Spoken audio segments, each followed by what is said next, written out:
It had been raining for days. The city of Dharampur lay under a gray, relentless sky. Its narrow streets puddled with reflections of a world that felt as heavy as the hearts of its people. Among them was a man named Raghav, mid-30s. Sharp features worn down by life's constant battering, and eyes that held both fire and fatigue.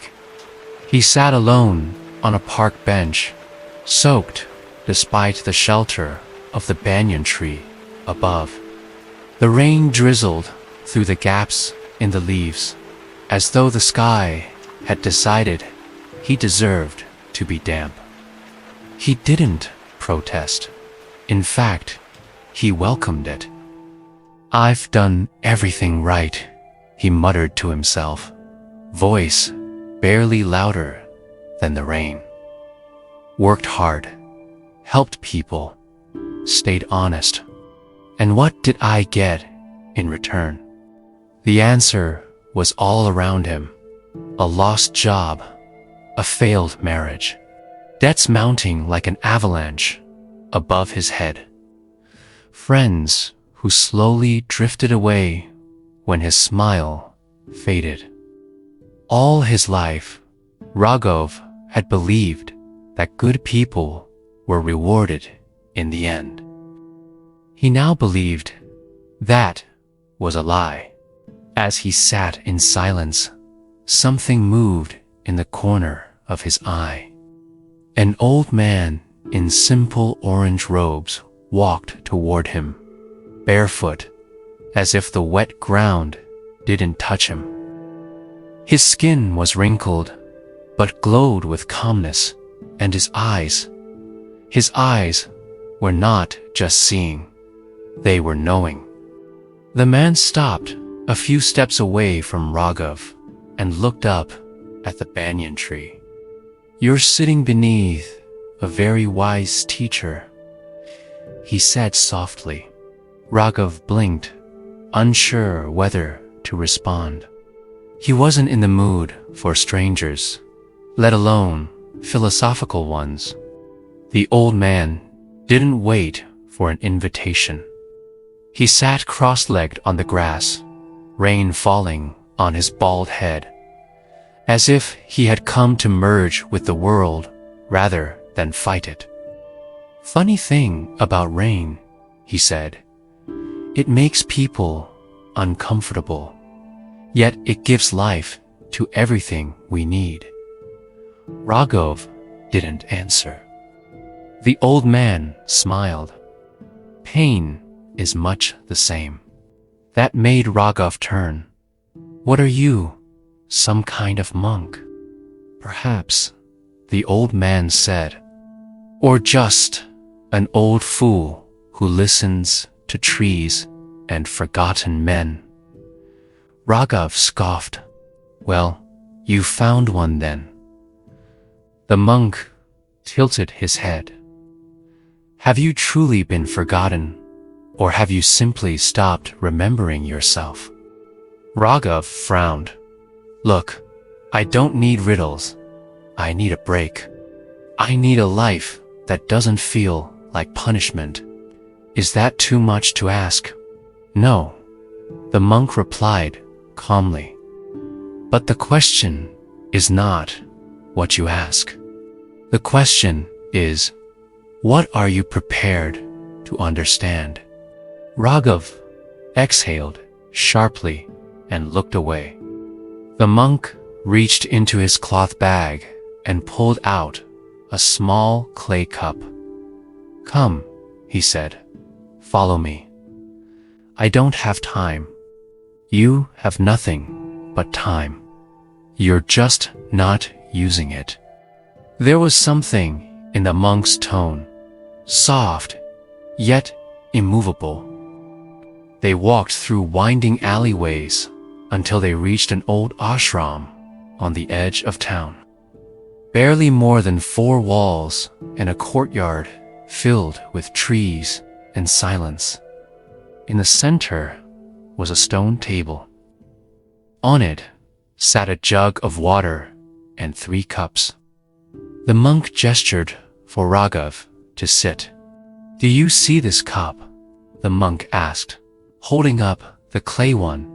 "Yes. Watch." He began to pour water into the cup. Slowly at first, then faster. Soon, the water reached the brim, and then it began to overflow, spilling onto the table and dripping to the ground. Raghav frowned. "What are you doing?" "This cup is your mind," the monk said, "filled with thoughts, beliefs, anger, expectations.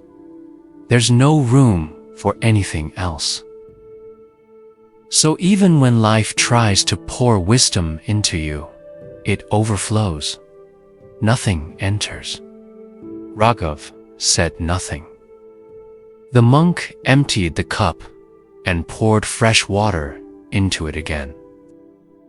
This time, it held it all. "When you empty yourself," the monk said, "you are ready to receive." Raghav looked away. "I'm tired of being told to let go. I've already lost everything." "No," said the monk, gently.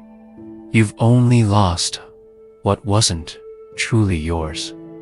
"I lost my wife." "Did you own her?" "I lost my job." "Did it define your worth?" "I lost my friends. Were they truly friends if they left when you stumbled?" The words stung. Raghav's fists clenched. "So what? I should just accept everything. Let life beat me and smile while it happens." "No," the monk said, eyes sharp now. "You should learn why it's happening. Because life doesn't punish, it teaches.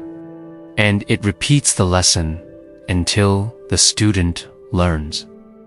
Something shifted in Raghav's chest, like a door creaking open. "Come," the monk said. "One more thing." He led Raghav to a quiet corner of the ashram where a sapling had grown through a crack in a stone floor. The roots had split the stone slowly, patiently, over years. "Do you see this?" the monk whispered. This little tree didn't scream or rage against the rock. It just kept growing, quietly, relentlessly, until the stone gave way. Raghav stared at the fragile stem, swaying in the wind. "No," the monk replied. "I'm saying you are that tree. You just forgot. You've been staring at the stone for so long. You stopped believing you could grow through it." A tear rolled down Raghav's cheek. The monk placed a hand on his shoulder. "You don't need to fix your life all at once. You just need to stop fighting the storm and start becoming the rain." Raghav sat down on the damp earth, overwhelmed by the weight of everything he had carried, and the sudden, unbearable lightness of letting it go. For hours, he didn't speak, and neither did the monk. When the sky finally cleared and the sun broke through the clouds, it felt like more than just weather. It felt like permission. As Raghav stood to leave, the monk handed him the clay cup. "Keep it," he said, "and whenever you feel full of pain again, remember, empty to receive." Raghav walked back into the world with the rain behind him and the sapling in his heart. And from that day forward, whenever life closed in around him, he didn't ask, "Why me?" He asked, "What am I being shown?"